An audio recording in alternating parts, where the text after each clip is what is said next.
il n'y a pas une assurance qui est Si. Mais la difficulté, c'est que la compagnie d'assurance, une fois qu'il y a une liquidation judiciaire, il y a une vraie bataille. Mais c'est au niveau du conseil général, c'est M. Le Ménère qui est en charge de décider de faire avancer cette question et de faire prendre en charge la dépollution du site par la société qu'elle le contraint. Voilà. Mais on attend là, on n'a pas la réponse. On n'a pas la réponse. Ensuite, allez. Alors moi, je voulais quand même juste demander à quelques précisions. Voilà, moi, je suis Anne Turin, je suis membre de l'intersyndicale. Et bien sûr, je suis encore salariée parce que je ne suis pas dans le CC. Je suis complètement solidaire de tout le monde. Moi, ce que j'avais comme information, je ne sais pas si vous avez donné d'autres informations, c'est que la période d'observation, en fait, elle n'a pas été de 5 ans, justement. Pas tenu. Ok. Laissez-vous. Alors, laissez-vous. Vous voulez répondre peut-être? Non, après, allez-y. Alors, laissez-vous, en fait, moi, au départ, je croyais beaucoup, effectivement, il est arrivé sur le site comme le sauveur. Quand on est allé au tribunal de commerce, il était encore le sauveur, mais quelques semaines plus tard, mon avis a été beaucoup plus modéré sur lui. Parce que, en fait, il avait déjà repris nos collègues belges en 2018.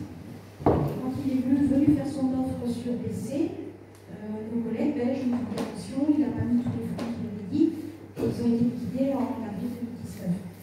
Donc, je ne sais pas si le tribunal du commerce avait des informations sur lui, sur sa situation, et du coup, je suis beaucoup plus modérée sur le fait qu'il ait voulu reprendre un journaliste. Je ne sais pas si réellement il avait les moyens de ce qu'il voulait. Son projet était beau, ça c'est vrai, mais est-ce qu'il avait vraiment les moyens, même avec l'aide de l'État, de faire ce qu'il a envie? Aujourd'hui, je dis, je ne sais pas.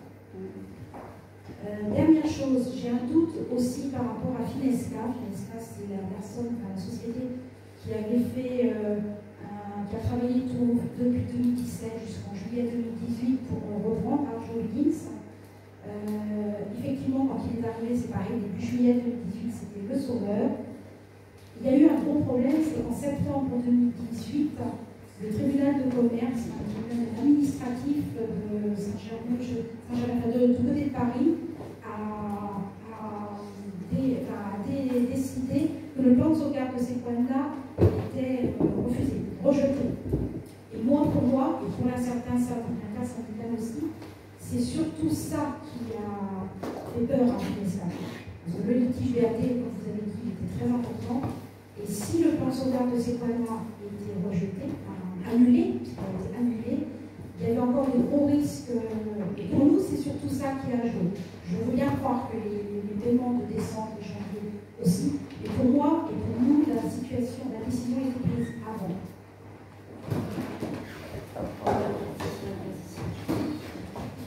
Merci de votre contradiction. Mais c'est génial, parce que moi, ça vous honore au niveau de l'intersyndicale, et plus encore, le doute vous honore. Sauf que moi, je suis complètement extérieur, et que je viens avec une parole qui est vierge, et qui n'est que celle des mandataires liquidateurs, qui sont devenus une parole judiciaire. Donc, les doutes qui vous ont conduit à peut-être être dans la mesure ou ne pas faire ceci ou pas faire cela, vous honorent, c'est humain, c'est respectable. Par contre, il y a une parole judiciaire. Et la parole judiciaire, c'est celle que je vous ai comptée. D'accord ? Et donc, il n'y a plus de doute. La différence entre vous et moi, c'est que vous, vous étiez plein de doutes, et moi, je viens avec des certitudes qui ne sont pas les miennes, qui sont des certitudes judiciaires. Donc, ça change complètement la vision des choses.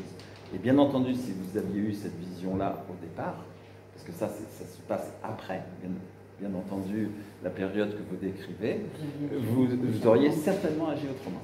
D'accord. Donc il y a une donne vraiment nouvelle. Sur la période d'observation, traditionnellement, quand il y a un redressement judiciaire, la période d'observation qui peut durer jusqu'à 24 mois ou 12 mois, c'est avec l'autorisation du procureur de la République, c'est traditionnellement 6 mois. Vous, ça n'a pas tenu 3 mois, parce qu'il n'y avait pas un COPEC, si vous me permettez l'expression, dans les caisses à cause de ces fameux 5 millions d'euros. Donc vous n'avez pas eu la profondeur du temps et qui est un temps habituel de 6 mois sur la période d'observation pour travailler sur un repreneur. Alors, moi, je connais ni le repreneur 1, ni le repreneur 2. Le constat que je fais, là encore, a posteriori, et ça, vous ne pouviez pas le savoir à l'époque, c'est que ces gens pour lesquels vous pouviez avoir un doute ont investi en Allemagne. Et aujourd'hui, ce papier recyclé qui était fabriqué ici est maintenant fabriqué en Allemagne et revendu à notre ami Antalis, qui est à l'origine de la fraude. C'est une jolie. C'est extraordinaire. Donc vous, au moment où ça se produit les événements, vous n'avez pas ce recul. Et donc personne ne peut vous vouloir de votre posture de l'époque. D'accord ?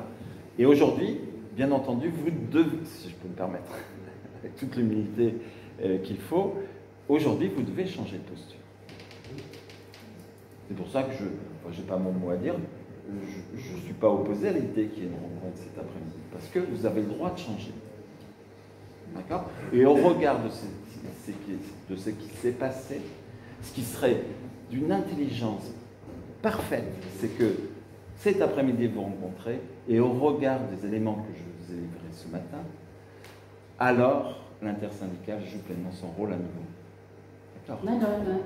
Voilà, jusqu'au mois d'avril. C'est indispensable. Hein. Ben oui, c'est indispensable. Ben oui, évidemment, sans les travailleurs, on ne peut pas avoir de projet de reprise. De toute façon, la raison d'être de l'association, c'est l'emploi, c'est la reprise, c'est la continuation. Ça ne peut pas se faire sans les travailleurs, ça ne peut pas se faire sans l'intersyndicale. Et bien entendu, il y a une échéance qu'a rappelé Nadia, c'est 31 octobre. Si on accepte le démantèlement qui commence d'ailleurs, le démantèlement de l'outil de travail, c'est fini. C'est fini. Donc, le devoir de l'intersyndicale, mais je ne suis pas donneur de leçons, hein, je dis ça avec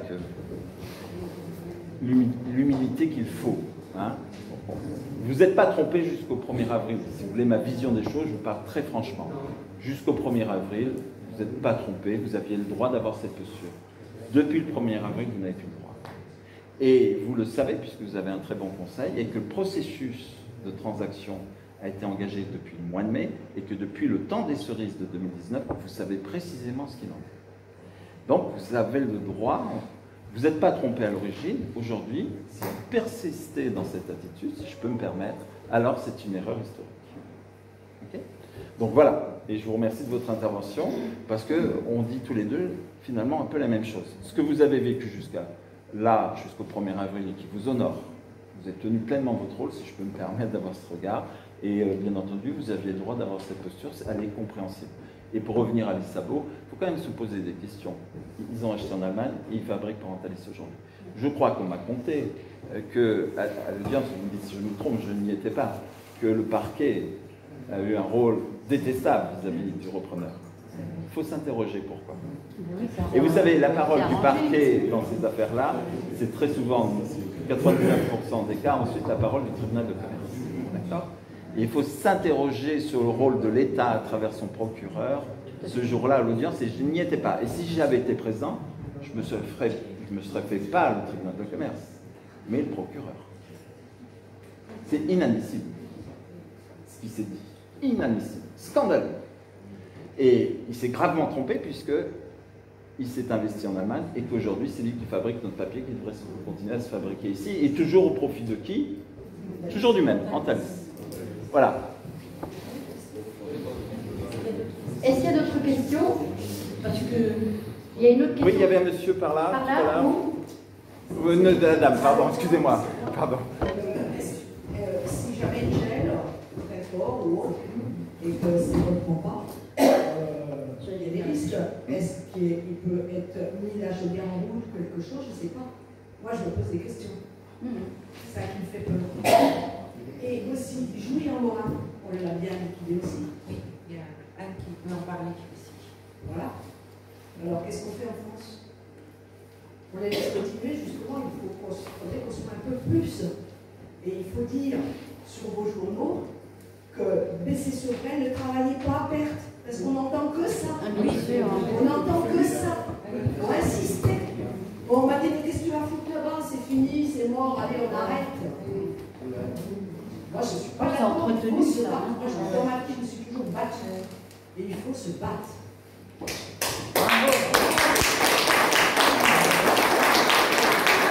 Alors, c'est vrai, il y a la question de l'entretien des machines. On n'a pas de réponse pour l'instant. On est inquiet, vous voyez voyez qu'à chaque fois qu'il y a une information, tiens, il y a un camion qui est rentré, il y a un chat dans l'usine, on essaie de savoir ce qui se passe, parce que c'est pas évident. Et c'est une question qu'on va régler cet après-midi avec l'intersyndicale, parce que nous, on est prêts à rentrer, enfin, à garder l'usine, dès maintenant, hein, 24 heures sur 24 s'il faut, on s'organise, mais s'il n'y a pas les salariés, comprenez que c'est pas pareil.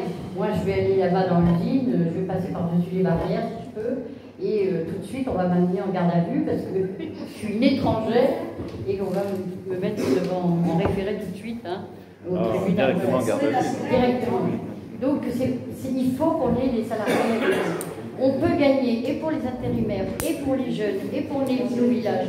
Vous voyez que tous les maires de tous les coins de la vallée du Loir sont avec nous. Vous avez tout le sud du Loir-et-Cher qui est avec nous. Donc c'est quand même exceptionnel que ça soit comme ça. Et les seuls qu'on ne voit pas, c'est les salariés. Alors ça peut encore aller. Mais bon, j'espère qu'on a encore le temps. Si on arrive à travailler tous ensemble, les fournisseurs, les imprimeurs, les éditeurs, les artistes, les clients, tous, si on arrive à être tous ensemble, ils ne pourront rien faire contre nous. Mais ça veut dire qu'il faut garder maintenant les machines. Moi, j'ai le même souci que Claude, parce que c'est ça qui fait peur. Hein. Le gel, ces machines-là, elles n'aiment pas trop. Hein. Et bien, il y a aussi le problème de l'usine je le disais, du Bourret, parce qu'on compte sur cette usine-là et sur la machine 80 grammes pour faire le papier recyclé pour les administrations. Parce qu'on a déjà beaucoup de commandes. On a beaucoup de villes, du conseil général, des trucs comme ça, qui se sont engagés à acheter le papier à Arleux-Héguin dès qu'il sera disponible. Voilà, il y a deux questions qui étaient précises. C'est, nous, on a demandé au conseil régional d'examiner la question du leasing et de racheter le peu d'argent. Ils ont les moyens, le conseil régional, ils peuvent racheter la différence aux propriétaires, de manière à ce qu'on garde les machines là. Deuxièmement, on voudrait savoir comment on peut faire pour que bon, là les chèques vont être distribués aujourd'hui, comment on peut faire pour casser la loi de fermez-la. Je voudrais savoir ce qu'il faut faire. Et puis aussi, il y avait une autre question qui était venue. Comment on fait pour tous ceux qui veulent, une fois que ça s'est fait, attaquer au prud'homme, et je pense qu'il faudrait que tous les ex-salariés le fassent, parce que là, c'est pas 10 000 euros hein, qui est en jeu, c'est bien d'autre que ça. Et en plus de ça, c'est l'argent de Le Bar. Alors, ça serait quand même mieux que l'argent public, hein, vous ne croyez pas? Donc, à vous, à toi. Alors, il y a une autre question là-bas, oui, Jean-Marie. Non, je convainc, je vais mardi et mercredi, il y a une vente ABC de papier. Oui. De pâte à papier pour le Bourret. Parce que la pâte à papier, je n'ai pas les tonnes, il y a un certain nombre de 1600 tonnes, je pense. Donc, il y a des tonnes de pâte à papier et en plus, il y a des cassés qui peuvent remettre en marche la machine du Bourret. Et papier fabriqué au Bourret, papier coupé ABC. Ben oui, je sais. Puisque les deux investissements de la coupeuse digitale et de la pacteuse, ils sont abaissés puisque au Bourret, il n'avait pas de place. Et je pense que la première chose, je ne comprends pas que. Je peux comprendre qu'il y a eu une transaction avec le papier avant. Mais la pâte à papier, pourquoi est-ce qu'on a dit la pâte à papier et les cassés, puisqu'il y a la machine au Bourret pour la fabriquer. Voilà, juste ça à dire. Mais le problème, c'est que. Non, mais moi, je suis d'accord, hein, on avait dit déjà la semaine dernière. Alors, tu vas quand même leur dire ça. Est-ce qu'on peut avoir une équipe? Est-ce qu'il y a parmi nous des gens qui sont d'accord pour aller arrêter la vente? Mais à un moment, le papier autrement, bon, qu'il soit vendu aux imprimeurs, pourquoi pas. Mais les cassés et la vente, oui, ça devrait rester là. Ben, on est d'accord. C'est ce que j'ai dit au président du conseil général, mais il me répond toujours la même chose. Les salariés sont-ils d'accord pour. Et il a raison. S'il faut aller s'attacher devant les balles à piquer, je vais aller m'attacher avec les balles à piquer. Je veux voir ça. J'ai couché 3 jours à la poste pour empêcher les facteurs de partir. Je suis d'accord. Il suffit d'avoir un peu de monde, on se bagarre pour garder la poste et les casser. Je suis d'accord avec toi. Alors, il faut remercier Jean-Marie sur les propositions d'action parce que l'acte 1 de la remobilisation pourrait être cette vente publique du 9 octobre prochain où vous empêchez ce qui ne doit pas partir ou être vendu et vous laissez faire ce qui peut être vendu. Mais c'est peut-être l'acte 1 de la mobilisation. Donc c'est aux travailleurs là de prendre leurs responsabilités. C'est votre réunion de cet après-midi. La proposition de Jean-Marie pour acter cette nouvelle République, eh ben, c'est précisément ça. Ce sera l'acte 1 constitutif de la nouvelle démarche des uns et des autres. Ça sera parlant. Soit vous réussissez ça et effectivement on pourra faire bien des choses, soit vous ne réussissez pas ce truc tout simple, parce que vous pouvez pourrir la vente aux enchères, il n'y a aucun problème. Mais moi, à partir... Bon, quand on est bénévole, quand j'ai des gamins en formation à Montfort, je serai abaissé à partir de 10h30, je serai abaissé. Mais je ne peux pas être avant de baisser à 10h30 parce que je vais à 7h pour Montpellier. Vous voyez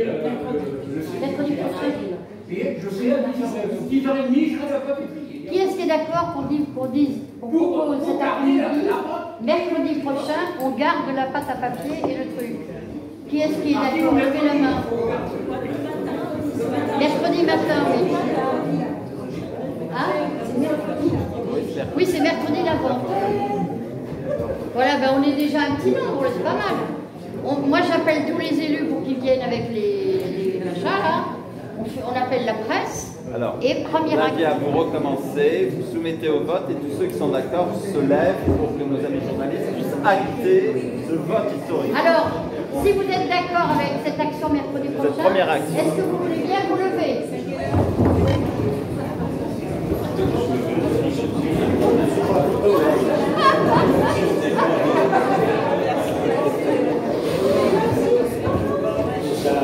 Eh bien, tu vois, on va y arriver dans ma lecture. Mais Sophie, tu n'as pas le choix. C'est à l'usine. À l'usine. On préviendra plus. Merci beaucoup. Alors, on continue. Ouais,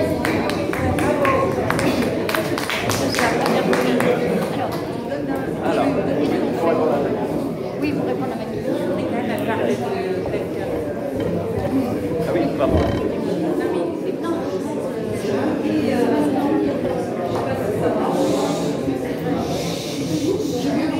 Quelques mots sur Arjoux-Huguines, Crèvecoeur, à Jouy-sur-Morin. Alors, le 9 octobre, je ne serai pas avec vous et je le regrette bien pour bloquer la vente de la pâte à papier au Bourret, parce que je serai auprès des camarades et des salariés de Arjoux-Huguines, Crèvecoeur, qui ont leur audience au Conseil des prud'hommes de Meaux le 9 octobre prochain. Et ce que je voulais vous dire, c'est que pour avoir travaillé un petit peu sur le dossier, on s'est aperçu que dans la défaisance de l'usine de Crèvecoeur, Pascal Lebas a utilisé une autre technique que celle qu'il a utilisée à Bessay-sur-Bray, parce que là, il a fait appel à des repreneurs qui étaient un groupe d'investissement suisse-allemand.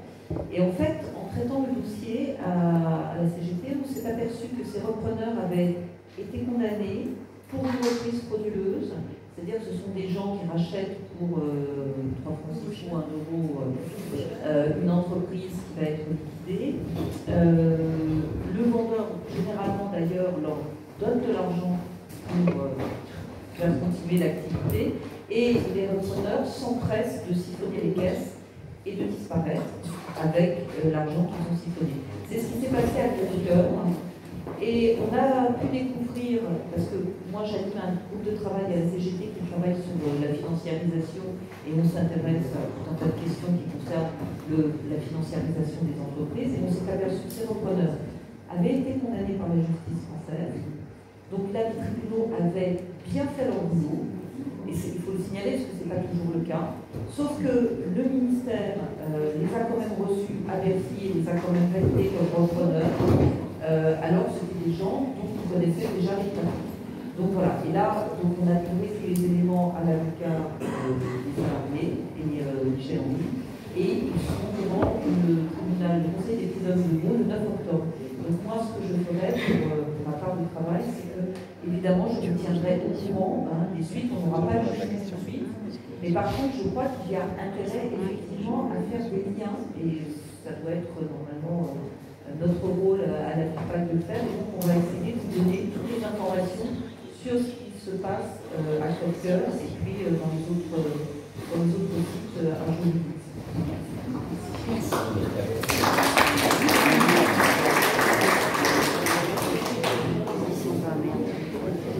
Alors, je vais répondre à la question de Nadia. Et donc, je voudrais saluer Anne qui est parmi nous et qui est une jeune femme toujours très modeste parce qu'elle a oublié de vous dire qu'elle était conseillère prud'homme pendant très longtemps. Donc, elle était juge de contrat de travail dans sa région pendant plusieurs années. Et donc, je vais parler maintenant sous son autorité pour répondre à la question de Nadia. Nadia m'a posé une question en disant, mais les salariés, comment ils font pour faire sauter le machin? Le machin, c'est la transaction qui impose à chacun d'entre vous, quand vous l'avez signé, pour ceux qui l'ont signé, vous avez signé une clause en disant que vous renoncez à toute action en justice et que, par application de l'article 2052 du Code civil, votre litige il est revêtu de l'autorité de la chose jugée et ce qui tranche définitivement votre litige, c'est-à-dire votre licenciement abusif, est réglé par cette transaction et le versement d'une somme de 10 000 € en moyenne. Bien. Ça, c'est l'apparence. Comme je l'ai expliqué tout à l'heure, il reste à savoir si cette transaction est valable. Il y a deux choses qui nous permettent de dire qu'elles ne sont pas valables. Puisque c'est cet arrêt de la Cour de cassation que je vous ai cité, qui est l'un de mes dossiers du mois de juin 2019 devant la Chambre sociale de la Cour de cassation, qui veut nous dire que même quand l'employeur prend un engagement unilatéral de verser une somme à des salariés et qu'ensuite il le met en musique dans le cadre d'un contrat de transaction, la transaction n'est pas valable puisqu'il ne fait pas de concession. Et le deuxième argument, c'est de dire, mais attention, si on est dans un contexte de fraude comme Maître Brun, ou c'est pas Maître Brun, c'est ce qui est dans le dossier et c'est la parole judiciaire et qu'on est dans un contexte de fraude, on ne transige pas en matière frauduleuse. Ça n'existe pas.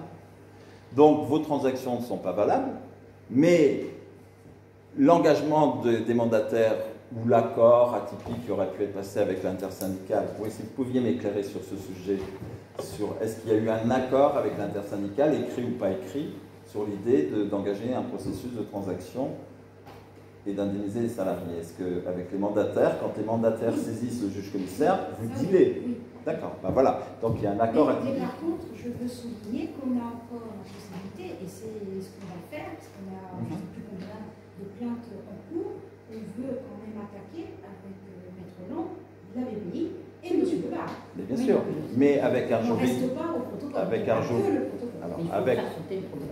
avec Arjovélis, vous avez transigé avec Arjovélis.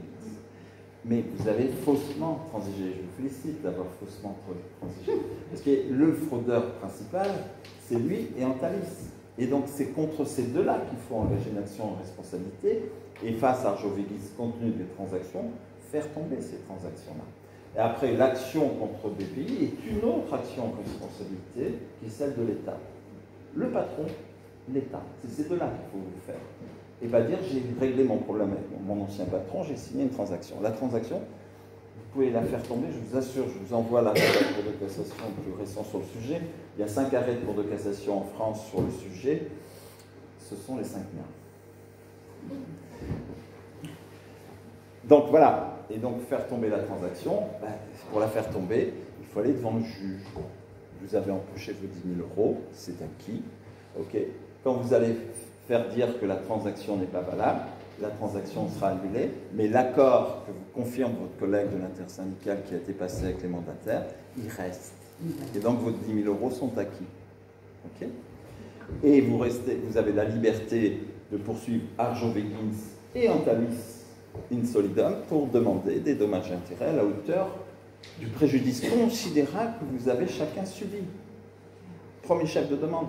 Et le second, c'est le licenciement sans cause réelle et sérieuse. Vous avez renoncé à contester le PSE devant le tribunal administratif. Oui. Pas bien. On était que 10. C'est pas bien, il est suffisant. C'est pas grave. Il faut aller jusqu'au bout. Vous avez renoncé, pourquoi? Sincèrement, je ne sais pas. Voilà, bon. C'est un peu dommage. Mais c'est la question du plan de sauvegarde de l'emploi. À côté du PSE qui ne rentre pas dans le contrôle de l'État et de l'homologation, il y a le respect par l'employeur de son obligation de reclassement individuel, de recherche de manière personnalisée dans tout le groupe en France des possibilités de recherche. Ça n'a pas été fait. L'obligation conventionnelle que j'ai décrite tout à l'heure, ça n'a pas été fait. Donc, en réalité, les travailleurs, vous avez 2 chefs de demande, et je dirais même qu'il y en a un 3e, parce que vous avez tous adhéré au contrat de sécurisation professionnelle. Et oui.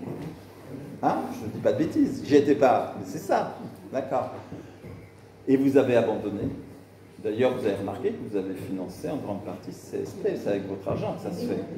1 an d'allocation chômage et vos préavis, congés payés sur préavis. Et même ce qu'on appelait hier le DIF. On vous a tout pris. D'accord? C'est facile de faire des plans sociaux avec l'argent des travailleurs, et pendant ce temps-là, Antalis, il n'a rien financé. Extraordinaire. Extraordinaire. D'accord? Donc, là aussi, si votre licenciement n'est pas causé, alors je vous ferai récupérer vos 2 mois de préavis et vos congés payés sur préavis. Je parle toujours sous l'autorité de Anne, qui a été longtemps conseiller prud'homme. Donc voilà, tout ce que vous pouvez faire.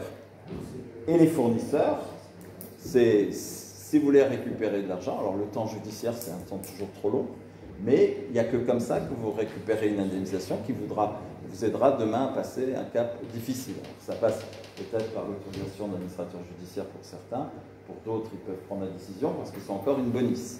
D'accord? Voilà ce qu'il faut faire. C'est l'acte 2. C'est-à-dire qui fait? L'acte 1, c'est le 9 octobre, vous empêchez une partie de la vente aux enchères. L'acte 2, mais j'ai pris un abonnement de train pour venir toutes les semaines vous voir. Ah, non. Il n'y a pas de souci. Et il s'arrête à Vendôme. Et je voyage avec les parlementaires, avec un ministre qui habite pas loin et qui ne fait rien pour vous. Mais c'est pas grave. C'est des Brando. Brindo. C'est pas Brindo. C'est pas la même chose. Et donc, bien entendu, si tous les salariés, tous les travailleurs qui souhaitent agir, il faut constituer un dossier. Et il faudra, effectivement, dans votre dossier, mettre des pièces indispensables. Je les lance comme ça à la cantonade. Contrat de travail. Vos bulletins de paie de décembre 2018 jusqu'au dernier que vous ayez pu percevoir. Votre lettre de licenciement. Votre contrat de transaction signé. Votre certificat de travail. Votre attestation de Pôle emploi, votre adhésion au CSP et le dossier des prêts. D'accord. Voilà, c'est pas plus compliqué que ça. Hein, pour les salariés. Pour ceux qui ne sont pas salariés, alors, pardon, pour les salariés intérimaires, ceux-là, alors c'est tous ces documents-là, mais alors ils ne sont pas tous ceux-là parce qu'ils n'ont pas de date de licenciement, etc., etc. Pour cela, il me faut tout leur contrat de travail intérimaire pour, la première chose, faire requalifier leur contrat de travail en contrat de droit commun. Et j'indique que pour les intérimaires dans la procédure judiciaire, prud'homale, eux, ils vont aller très vite, parce que c'est directement devant le bureau de jugement du Conseil des prud'hommes, et le Conseil des prud'hommes doit statuer dans un délai d'1 mois. Ah oui, pour eux, ça va aller très vite. En 3 mois, on a la décision. D'accord. Et pour eux, j'ajoute, puisqu'ils n'ont pas reçu de lettre de licenciement, que leur licenciement est nécessairement abusif. Si vous faites requalifier, ça veut dire qu'ils avaient un CDI. Leur dernier contrat intérimaire, qui supposons s'est terminé le 5 janvier 2019, eh bien c'est non pas une fin de contrat intérimaire, c'est un licenciement, et qui est nécessairement abusif, parce qu'il n'y a pas de lettre de licenciement motivée. Ah oui, oui, d'accord. Eux, une fois que la requalification est faite, ils ont nécessairement gagné. Mais ça suppose d'étudier pour chacun d'entre eux leur contrat intérimaire. Pour les fournisseurs, ben, il faut qu'on mesure la faute, c'est la même que pour les salariés, mais il faut mesurer le préjudice que vous avez subi, ça supposerait vos 3 derniers bilans, l'importance du chiffre d'affaires d'Arjowiggins par rapport à votre chiffre d'affaires global, et les conséquences qu'a entraîné le dépôt de bilan d'Arjowiggins, c'est-à-dire des licenciements, un dépôt de bilan, des ruptures conventionnelles pour pouvoir faire face et essayer de survivre. Voilà, tout ça. C'est pas plus compliqué. Il faut le faire. Il faut le faire. Bon, merci, ça c'est super. Alors, je vous donne juste une information. On a un site maintenant donc, qui s'appelle action-citoyenne.info. On vous donnera en partant, on va essayer de vous donner les trucs écrits. Dessus, il y a tout. Il y a tout ce qu'il faut faire pour les fournisseurs, tout ce qu'il faudra faire pour les intérimaires, etc. Et pour la suite, etc. On donnera aussi des informations. Et si on se met d'accord avec nos amis de l'intersyndicale, on aura peut-être accès à leur site Arjo BC et donc tout le monde sera informé. On va continuer très très vite, là, les deux prochains jours, on va travailler à ce que tout ça soit mis noir sur blanc sur notre site. Surtout, avant de partir tout à l'heure, on va reprendre un peu le débat si vous avez encore d'autres questions, n'oubliez pas de nous laisser vos coordonnées, parce que sinon, on ne peut pas, vous comprenez qu'on ne peut pas faire 150 envois par lettre, hein. C'est pas possible. Même si on a vos coordonnées, votre adresse postale, ça revient trop cher parce qu'on n'a pas un rond pour l'instant. Je veux juste, si on a un peu d'argent. Non mais ça, c'est des recettes de projet.